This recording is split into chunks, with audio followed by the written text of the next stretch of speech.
বিধানসভায় সই জাল মামলায় এবার 5 সদস্যের সিট গঠন করলো সিআইডি। স্পেশাল সুপারিনটেন্ডেন্টের নেতৃত্বে সিট এই বিধানসভায় সই জাল মামলার তদন্ত করবে।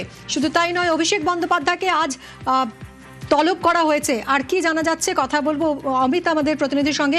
অমিত, কখন তলব করা হয়েছে অভিষেককে, আর কি জানা যাচ্ছে?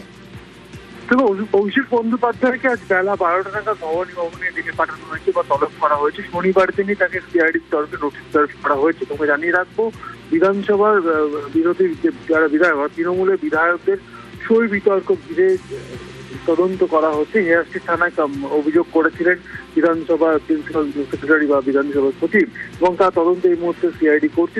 সেই মামলাতে ইতিমধ্যে কি ধরনের প্রশ্ন সাজিয়েছে সিট? অভিষেক বন্দ্যোপাধ্যায়কে কি জিজ্ঞেস করতে পারে সিট?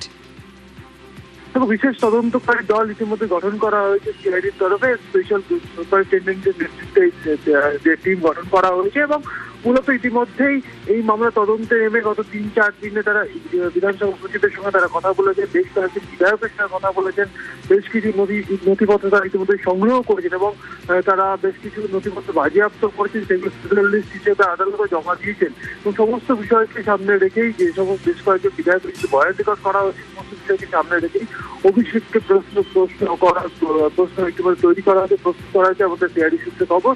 এখন দেখার, যেহেতু আজকে বেলা 12টা নাগাদ ভবন যেতে বলা হয়েছে, এখন দেখার অভিষেক বন্দ্যোপাধ্যায় দেখ নাকি তার আইনজীবী মারফত কোনো বার্তা সিআইডি কাছে পাঠান, সেই দিকে কিন্তু নজর থাকবে।